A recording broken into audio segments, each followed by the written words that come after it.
নমস্কাৰ বন্ধুসকল, আজি তিতাবৰত এখন নতুনকৈ দোকান আৰম্ভ কৰিছে আৰু সেই দোকানখন বৰ্তমান তিতাবৰ ষ্টেচন তিনিআলিত। আজি 15 জানুৱাৰীত এইখন শুভ উদ্বোধন কৰিছে ইলেক্ট্ৰনিক্স দোকান। বলকচোন দোকানখনৰ ভিতৰত কি পায় আমি সোমাই যাওঁ।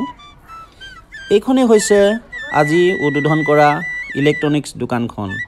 ইয়াত বহু ধৰণৰ মোবাইল পোৱা যায় আৰু আজি অপেনিঙৰ দিনাখনো বহুতে ইয়াত ক্ৰয় কৰিছে।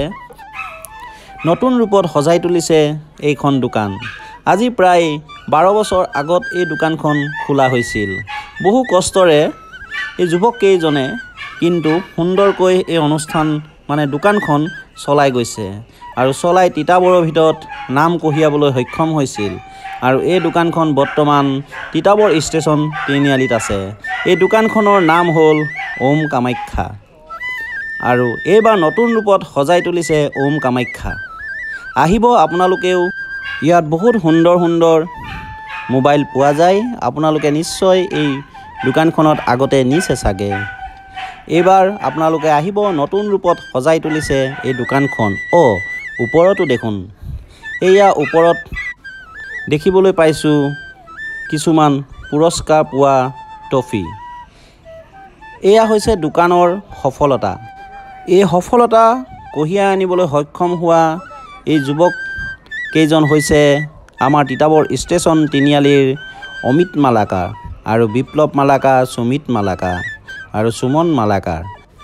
তেওঁলোকে এই প্ৰতিষ্ঠানখনৰ পৰা প্ৰায় 10-15 জন যুৱকক সংস্থাপন দিবলৈ সক্ষম হৈছে আৰু এই সক্ষমৰ ফলত তেওঁলোকৰ 10-15টা পৰিয়াল চলিবলৈ সুবিধা পাইছে।